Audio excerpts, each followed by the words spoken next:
결혼 4년 차 기혼 여성이에요.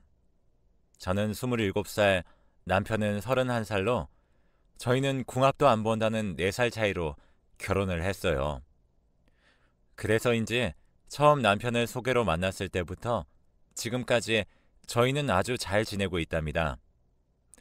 그런데요, 이렇게 사이가 좋은데도 저에겐 걱정거리가 하나 있었어요.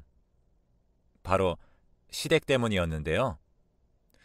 저는 얼굴도 뵙지 못했지만 시어머니와 시누이는 시아버지가 돌아가시고부터 아들이자 장남이고 오빠인 남편에게 심리적으로 또 경제적으로 의지를 심하게 하셨어요. 다행히 남편이 단호박처럼 자기 집에 되는 것은 되고 불가능한 것은 안 된다고 얘기를 하고 있어 결혼하고 큰 문제는 없었지만 그게 결혼이 1년이 넘어가니 슬슬 저에게도 영향을 미쳐와서 얼마 전 큰일이 있었어요. 저희는 다른 부부가 많이 그렇듯 맞벌이를 하고 있어요. 그래서 자연스럽게 각자의 수입은 각자가 관리하고 생활비와 각종 공과금은 절반씩, 그리고 양가해드려야 하는 기념일 및 용돈 같은 건 각자 알아서 하자고 결혼 전부터 합의했어요. 남편은 지금까지도 이름만 들어도 아는 대기업에 다니고 있어요. 저는 직원 2명을 데리고 그 동네에서는 제법 큰 약국을 운영하고 있고요. 시댁은 아까 잠깐 언급했듯 시아버지가 돌아가신 후로 수입이 없으셔서 남편이 결혼하고 매달 150만 원씩 보내드렸고 10년 된 30평대 빌라에서 시누이와 살았어요. 그에 반면 저는 친정아버지가 사업을 하시고 부동산 자산이 꽤 있으셔서 시댁에 비해 경제적으로는 여유가 좀 있는 편이신데 제가 현재 운영하는 약국도 친정아빠가 건물 1층에 자리를 내어주셔서 감사하게도 지금 시세에 말도 안 되는 월세를 내며 하고 있죠. 그뿐만이 아니라 저희가 결혼하고 첫 신혼살림을 차린 집도 친정아빠가 미리 사놓으신 서울 강남의 아파트였는데요. 저 못지않게 남편을 좋게 본 아빠가 저희가 결혼하겠다고 인사를 갔더니 신혼집은 내가 마련해 뒀으니 자네는 부담 갖지 말고 혜령이랑 의논해서 같이 신혼살림 장만해. 대신 가전제품이랑 가구는 이왕이면 돈 더 주더라도 좋은 걸로 사고 첫살림이 좋아야 잘 사는 거야. 라고 말씀하셔서 저도 남편도 깜짝 놀랐었어요. 저희 아빠는 남편이 아버지를 여의고 실질적인 집안의 가장으로 살아왔다는 것을 대견해하면서도 측은하게 여기셨죠. 아마 당신도 그런 과거가 있었기에 남편에게 장인어른 이전에 아버지의 자리를 채워주고 싶으셨던 것 같아요. 저는 달리 형제가 없어서 저희 집에 남편이 사위이자 아들인 셈이었어요. 하지만 반대로 시어머니는 유일한 수입원인 아들을 저와 저희 집에 빼앗겼다고 생각하시는지 아니면 대기업 다니는 자기 아들이 저에게 아깝다고 생각하시는지 저만 보면 내 아들이 100배는 아깝지 아까워 라는 말을 무슨 추임새처럼 내뱉으셨는데요. 당연히 들을 때마다 기분은 나쁜데 남편이 알아서 그런 말 하지 마. 내가 회사 빼면 뭐 하나 내세울 게 있어? 다른 사람들이 들으면 욕해. 하며 어머니의 입을 막아버리니 달리 그것 때문에 화를 낸 적은 없었어요. 하지만 저와 시어머니의 관계가 이렇다 보니 언제나 시한폭탄을 끌어안고 사는 기분이었습니다. 남편의 여동생인 시누이는 아무리 예쁘게 봐주려고 해도 밉상짓을 일삼았어요. 그러던 중 한 번은 친정엄마랑 백화점에 갔다가 엄마가 예쁘다며 명품 프라다 가방을 사주셨어요. 그 가방을 본 시누이가 제 가방을 힐끔힐끔 보더니 남편이 잠깐 자리를 비우자 대뜸 이런 말을 하더군요.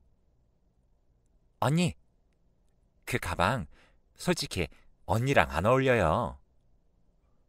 왜요? 그 가방은 나처럼 20대 초반이 들어야 간지나는데 언니는 곧 있으면 30이잖아요. 괜히 그거 메고 다니다가 어리게 보이려고 안 닮았냐는 말 들어요. 그러지 말고 언니는 돈도 많으니까 다른 거 사고 그거 나한테 주면 안 돼요? 이 가방을 달라고요? 솔직히 언니 신혼여행 다녀와서 나한테 뭐 사다 준 것도 없잖아요. 내 친구 올케들은 면세점에서 명품 가방도 사주고 했다던데 새 거 사달라고 안 할 테니까 그거 나 줘요. 어때요? 컬?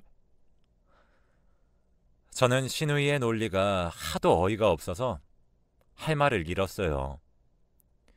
그런데 시어머니는 대답하지 않는 제가 답답하다는 듯 자기 가방도 아니면서 콜, 무조건 콜해!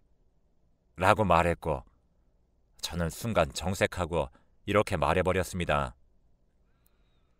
미안한데 이 가방은 친정엄마가 사주신 거라 줄 수는 없어요. 저희 엄마 눈에는 제가 그렇게 어려 보였나 보죠. 그리고 신혼여행 갔다 오면서 아가씨한테 내가 면세점에서 선글라스 사다 줬는데 사다 준 게 없다고 하니까 기분이 좀 그렇네요. 가방은 아니었지만 그래도 나 딴에는 생각하고 그런 건데. 예, 넌 돈도 많은 애가 말을 어쩜 그렇게 야박하게 하니? 줄 수 없으면 하나 사준다고 하면 좀 좋니? 시어머니와 시누이는 저희 친정이 잘 살고 제가 월세도 거의 내지 않으면서 약국을 운영한다는 사실을 알고 제가 돈을 아주 많이 버는 걸로 알고 있더라고요. 당연히 그 돈을 자기를 위해 쓸 수도 있다고 생각하는 모양이었습니다. 사실 따지고 보면 집 명의도 친정아빠 것이고 약국도 지금은 아빠 덕에 지출을 줄이고 있는 입장이라 제가 마음에 빚이 있거든요. 그래서 언제까지고 친정의 도움을 받을 수 없기에 제 나름 돈을 모으며 준비를 하고 있는데 그 사실을 알 리 없는 시어머니와 시누이는 저를 무슨 구두쇠 보듯 했어요. 무슨 일이야? 나 없을 때 무슨 말 했어? 자기야, 그게... 아니다. 얘기는 무슨 아무 얘기 안 했다. 시어머니는 남편이 돌아와 무슨 일이냐고 묻자 아무 일도 아니라는 듯 급히 제 입을 막으셨어요. 이쯤이면 대충 시댁과 저희 부부의 사이를 짐작하실 수 있으실 텐데요. 이렇듯 시어머니와 시누이는 남편 눈을 피해 어떻게든 저에게 돈이면 돈, 물건이면 물건 얻어가려고 하셨어요. 그래서 저는 시어머니와 시누이의 전화가 무서웠고 남편한테 말하지 말라는 말이 먼저 나오면 자연스럽게 긴장이 되었어요. 그렇다고 남편에게 시시콜콜 시댁의 얘기를 하는 것도 좀 그랬는데 그런 데는 제 나름의 이유가 있었어요. 저희 남편은 결혼 전부터 아무리 가족이라고는 하지만 자기 어머니도 자기 동생도 버겁다고 했어요. 자립할 생각도 없고 어떻게든 자기한테 의지해서 원하는 것을 손에 넣으려고 하는 어머니와 여동생이 싫었다고요. 그렇다고 자기한테 뭘 해주거나 고맙다, 수고했다 이런 소리도 하지 않으면서 그렇게 싫다는데도 데리고 다니면서 돈 계산을 하게 했다고 해요. 그래서 저와 만난다고 했을 때도 시댁에서는 달가워하지 않았고 결혼까지 한다고 하니 마치 자신들이 편하게 쓰던 지갑을 잃어버린 듯 그렇게 아들을 장가 보내기 싫어했다는 소리를 나중에서야 남편을 통해 듣게 되었죠. 솔직히 가족이니까 지금까지 참았지 남이면 절대 엮이기 싫어. 그래서 내가 자기한테 늘 창피하고 미안해. 혹시라도 우리 엄마나 석주가 이상한 소리 하면 나한테 바로바로 말해. 내가 자기 신경 쓰지 않게 알아서 잘할게. 남편이 미리부터 이런 소리를 하는데 제가 가운데서 시어머니나 시누이의 이야기를 전달하는 게 여간 조심스러웠겠어요. 괜히 저로 하여금 분란이 생기지 않을까 저도 남편이 마음 쓰는 게 싫어서 말을 하지 않게 되더라고요. 하지만 아무것도 모르는 시어머니는 제가 결혼할 때 뭐 하나 해주신 것도 없으시면서 저에게 그렇게 예단을 요구하셨어요. 예, 네가 뭘 사면 좋을지 모를 것 같아서 내가 적어봤다. 어머니, 기석 씨한테 못 들으셨어요? 신혼집을 저희 아빠가 해주셔서 예단은 따로 안 하기로 했는데. 들었다. 그런데 그게 말이 되니? 보는 눈들도 많은데 어떻게 예단을 안 할 생각을 하니? 예, 너도 참 염치가 없다. 그래도 내 아들이 우리나라에서 손에 꼽히는 대기업에 다니잖아. 참말 말고 거기 적힌 건 준비해라.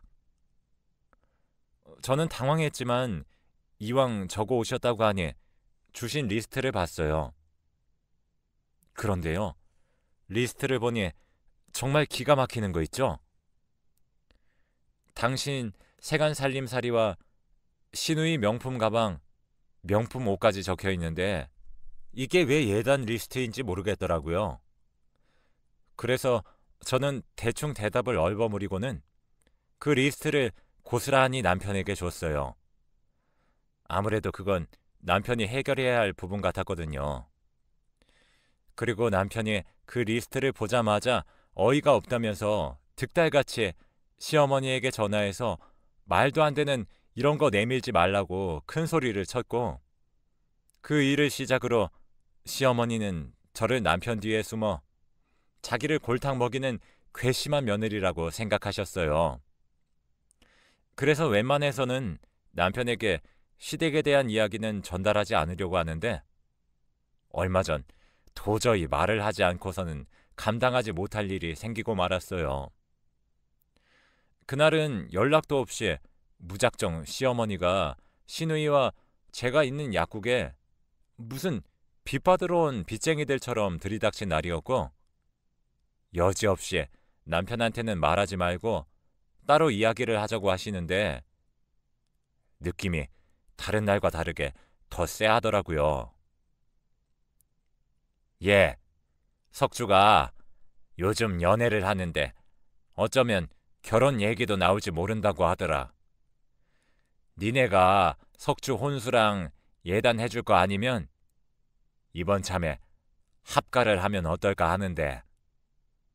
합가요? 저는 전혀 생각도 못한 말씀이라. 언니, 우리 오빠는 장남이에요. 어떻게 생각을 안 했어요? 지금은 몰라도 저 시집 가면 엄마는 혼자 계실 텐데 그럼 장남인 오빠네가 엄마 모셔야 하는 건 당연하지 않아요? 진짜 어이없다.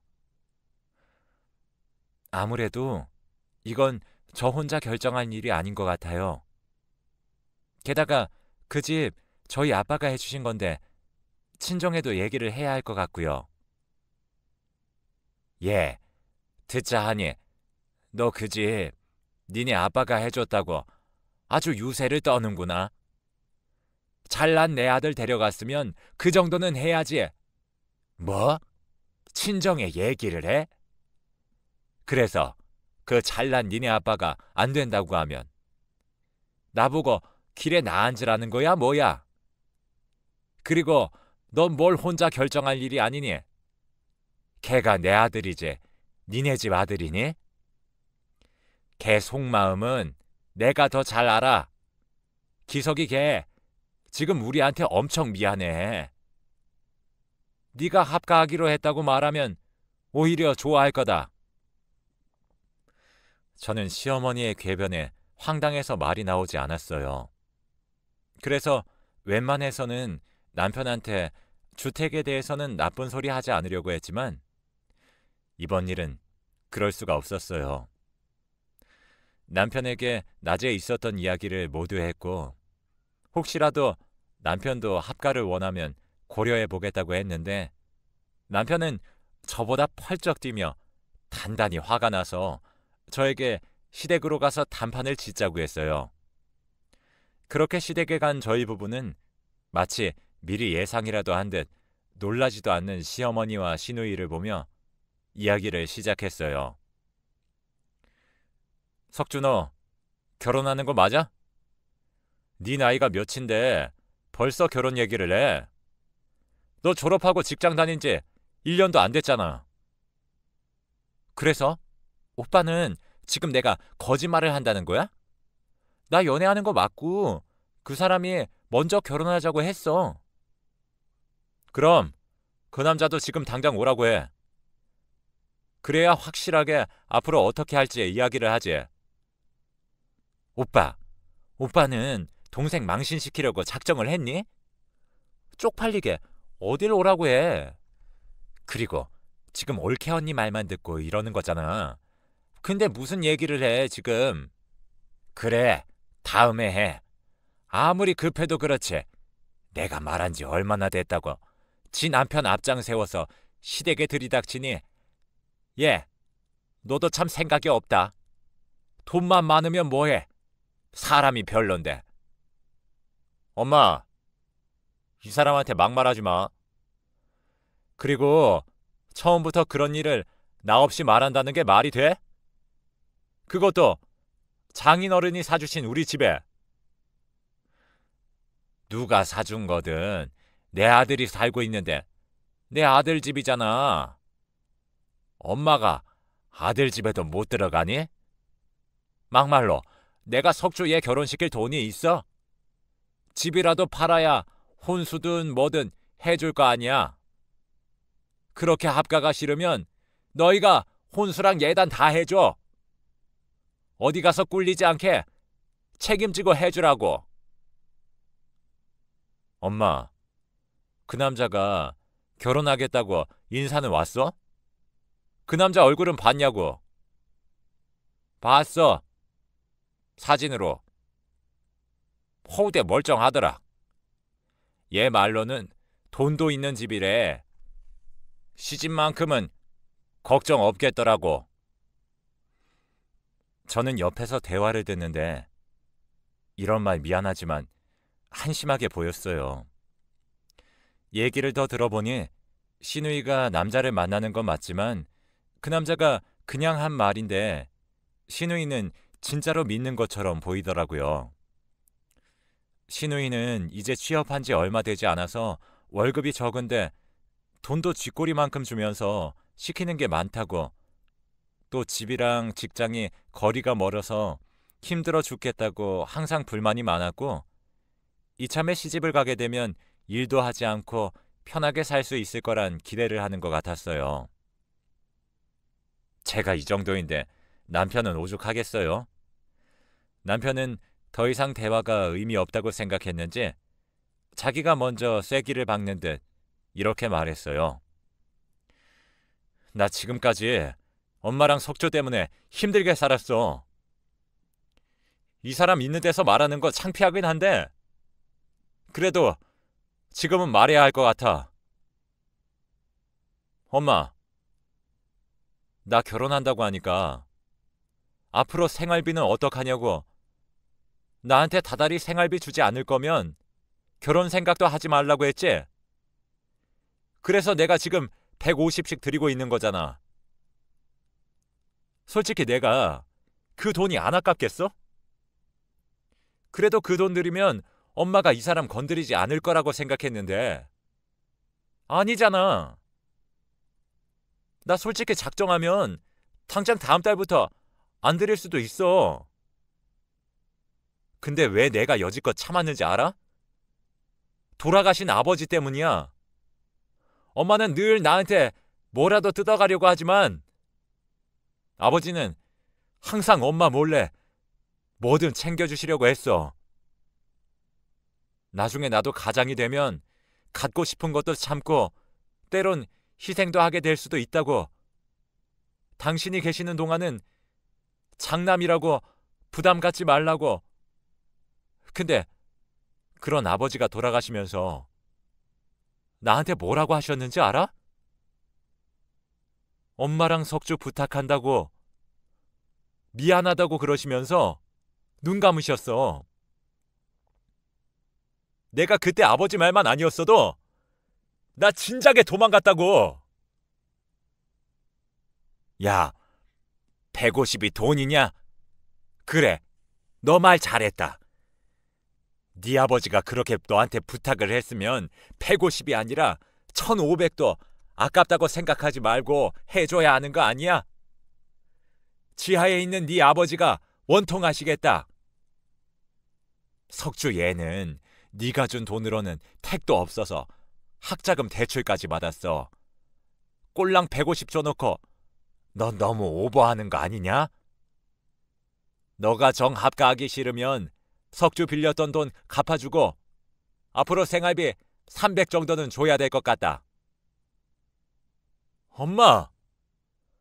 엄마는 아들이 무슨 은행이야? 내가 그 돈 주고 나면 나한테 뭐가 남아? 계속 이런 식으로 나오면 생활비고 뭐고 아무것도 없어.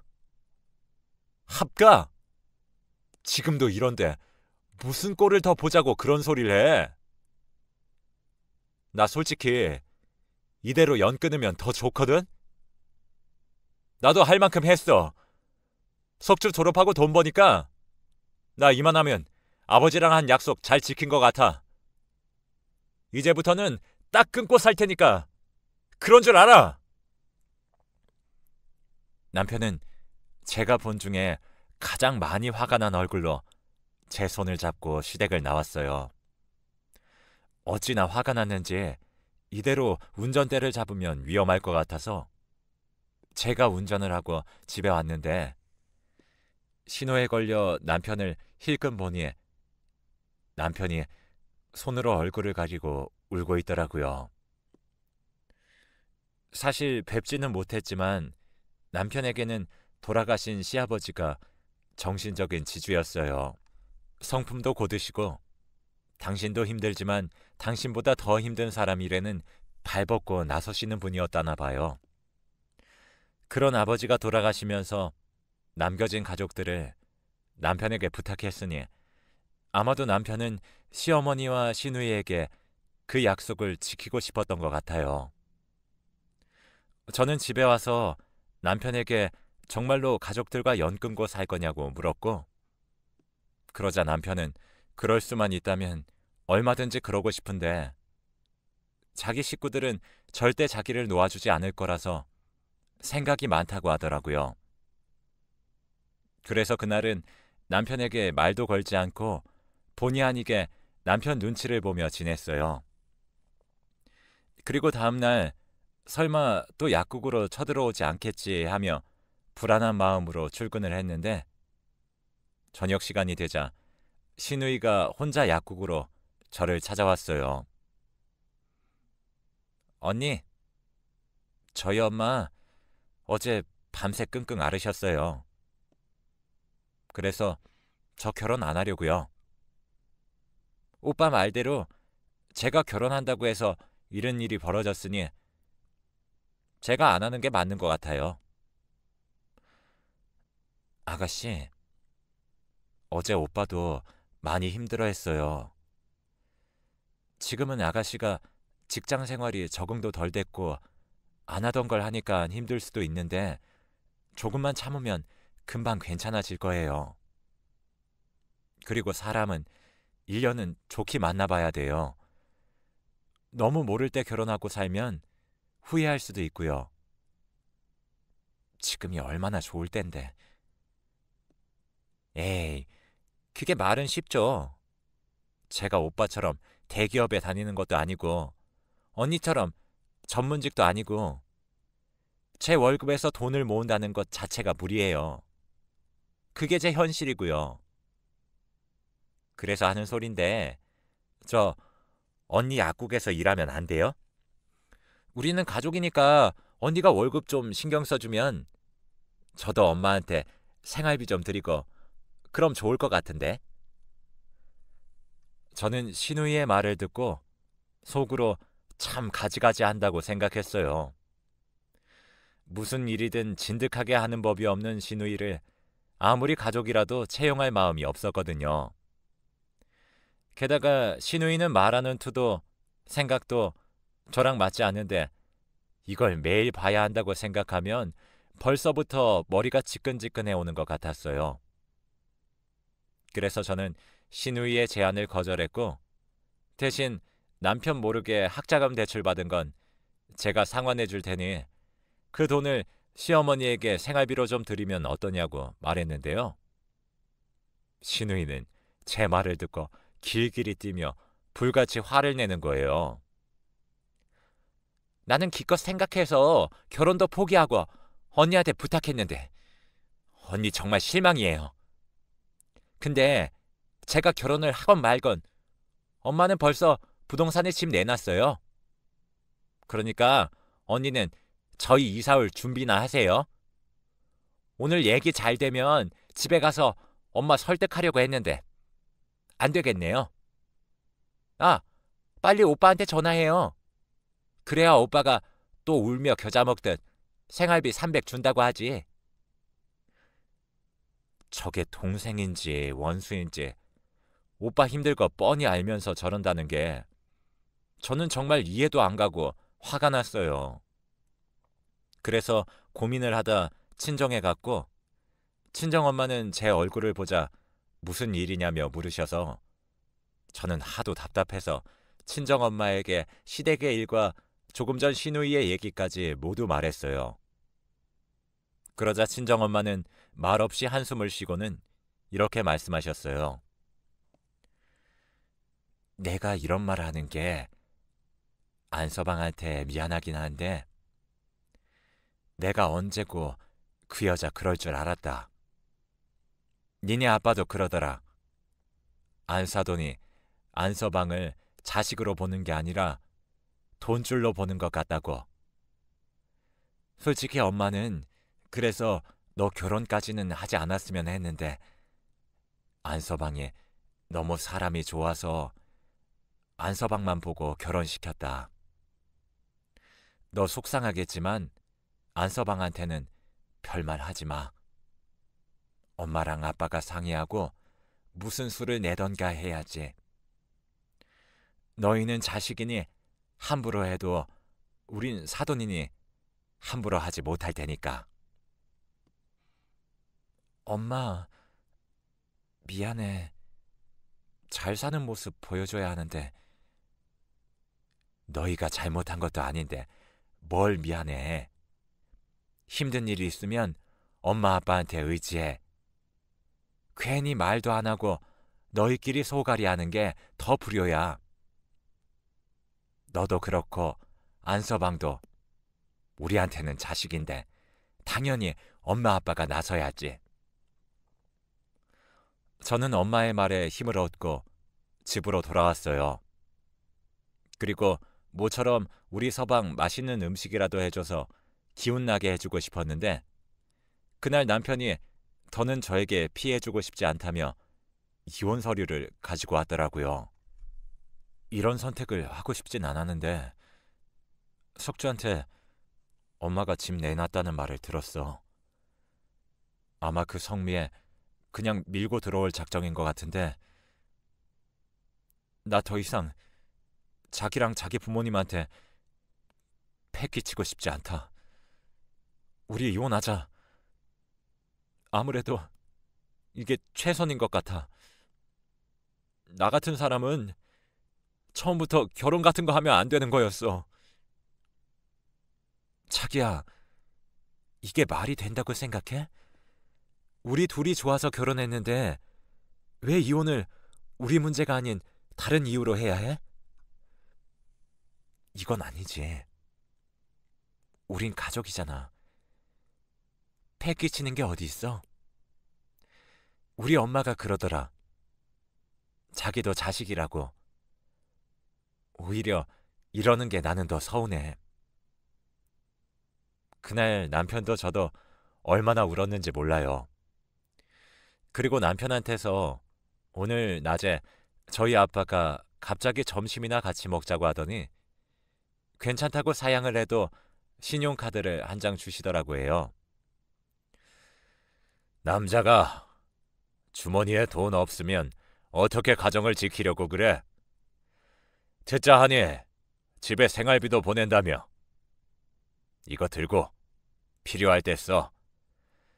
사용 내역 나한테 안 오게 했으니까 괜히 눈치 볼 것도 없어.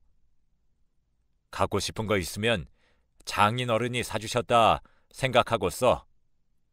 가끔 그 돈으로 혜령이한테 기분도 내고.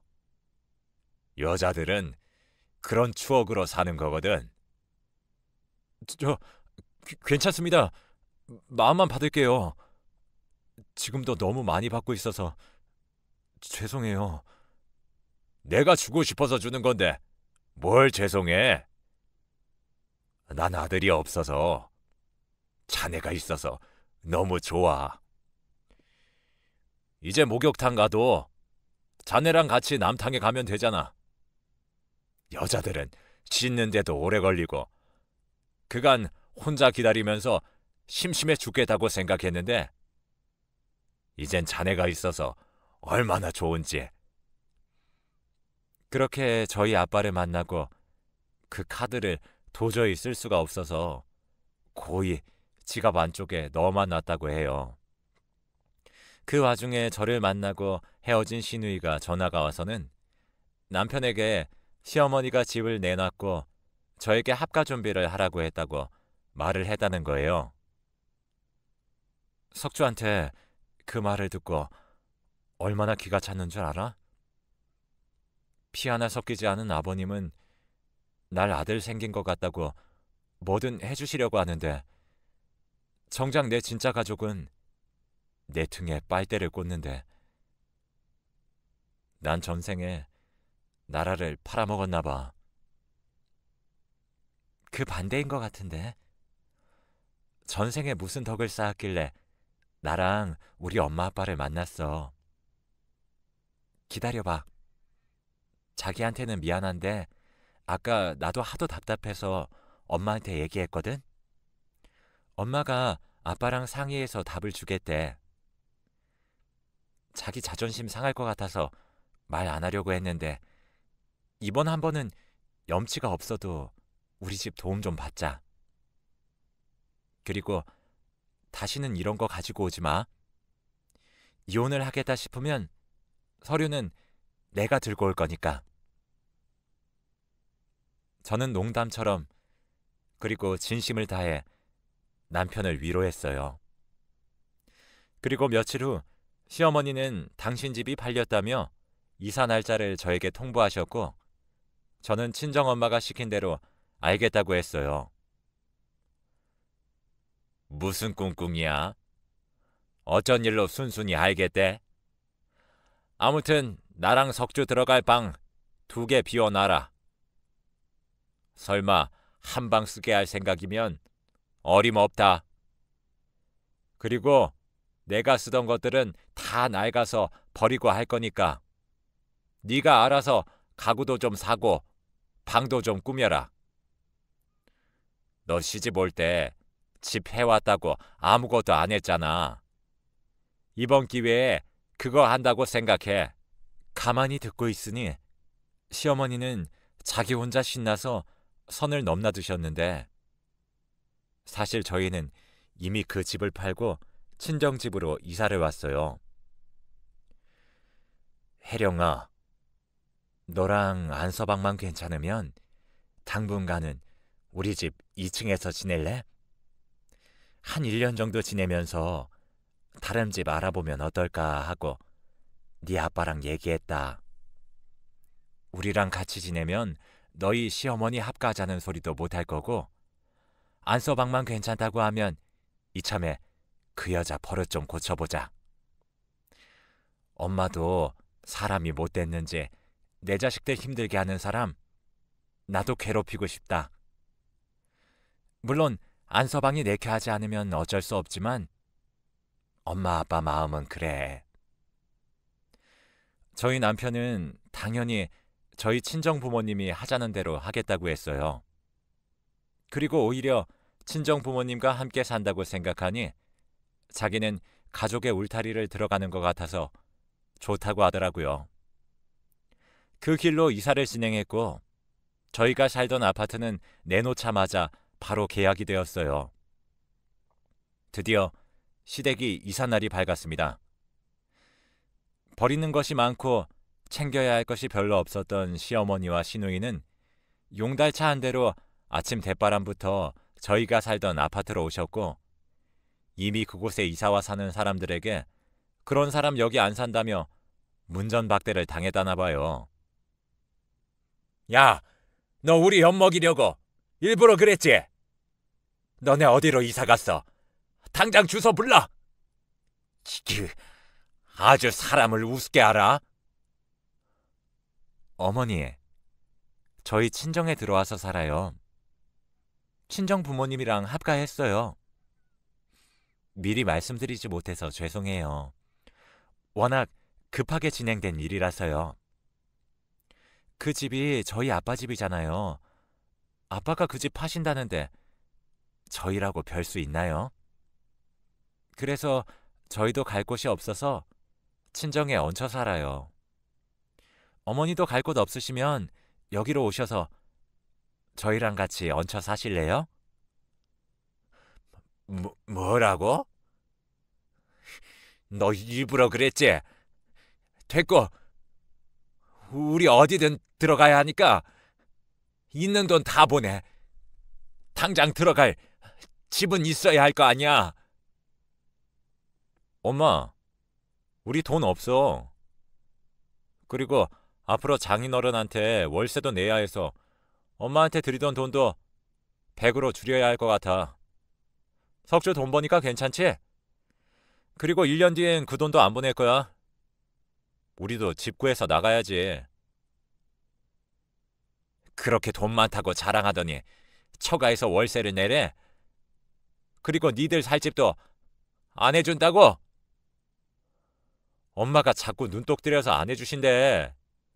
지금도 하마터면 자기 집에 엄마가 들어와서 살 뻔했다고 그 집 정리하신 거야. 무슨 이런 거지 같은 경우가 다 있어. 너 그 소리 듣고도 가만히 있었어? 응, 가만히 있었어. 만약 나라도 그랬을 거니까. 엄마, 이제 제발 거지 말고 사람답게 살아. 살던 집 팔고 오늘 잔금 받았지? 그 돈으로 앞으로 지낼 집 구해. 이번 기회에 집도 좀 줄이면 더 좋겠네. 엄마 끊어. 그리고 앞으로 돈 얘기는 무조건 안 들어드릴 거니까 얘기도 꺼내지 마. 엄마, 나 지금 너무 행복해. 여기선 내가 돈이 아닌 자식 같거든. 제발 부탁인데 이제 나도 좀 사람답게 살자. 엄마가 좀 도와줘라. 그래, 너 네 엄마랑 네 동생 어떻게 되든 상관하지 말고 혼자 잘 먹고 잘 살아. 우리도 더 이상 너 가족으로 생각하지 않을 테니까. 지 혼자 잘 살겠다고 가족도 버린 네가 얼마나 잘 사나 내가 똑똑히 두고 볼 거야. 그 사람들이 지금은 잘해주는 것 같지? 그래도 남은 남이야. 가족 없으면 얼마나 서러운데. 너 그때 우리 찾아와도 우리는 너 절대 받아주지 않을 거다. 이 망할 자식. 네 아버지도 지금 지하에서 피눈물을 흘리고 있을 거야. 시어머니는 그 말을 끝으로 전화를 끊으셨어요. 그리고 지금까지도 아무런 연락이 없으셔서 이 글을 쓰고 있는 지금도 저희 부부는 시어머니와 시누이가 어디에서 어떻게 살고 있는지 모르고 있어요. 어디서 어떻게 살고 계시나 내가 먼저 연락드려야 하는데 하다가도 그날 남편이 했던 자기도 사람답게 살자는 말이 가슴에 콕 박혀서 내 남편이 행복하게 살 수 있으면 뭐든 상관없다는 생각에 그러지 않고 있어요. 그냥 신우이의 SNS를 통해 그게 진짜인지 꾸며낸 거짓인진 모르겠으나 그럭저럭 사는 것 같고, 만약 어느 날 갑자기 시어머니든 시누이에게 연락이 온다면 그들이 달라져 있지 않는 한 저도 그렇고 남편도 절대 받아주지 말자고 서로 합의를 했어요. 여태 당했던 대로 또다시 당할 수는 없으니까요. 그리고 원래 계획했던 대로라면 내년에는 저희가 모은 돈으로 새로운 집을 알아봐야 하는데, 제가 얼마 전 아이를 임신해 저희의 분가는 아이가 초등학교 갈 즈음으로 완전히 밀리고 말았어요. 남편도 그렇고 저희 부모님도 원래 떨어져 살고 싶지 않았다면서 세 명이 한편이 되어 있더라고요. 여기가 친정인지 시댁인지 행복한 질투가 다 날 정도예요. 우리 안서방 좋아하는 갈비탕 끓여야지. 엄마, 나는 육개장이 좋은데. 그런 자극적인 거 몸에 안 좋아. 갈비탕 먹자. 주말에 안서방 낚시 어떤가? 안 돼.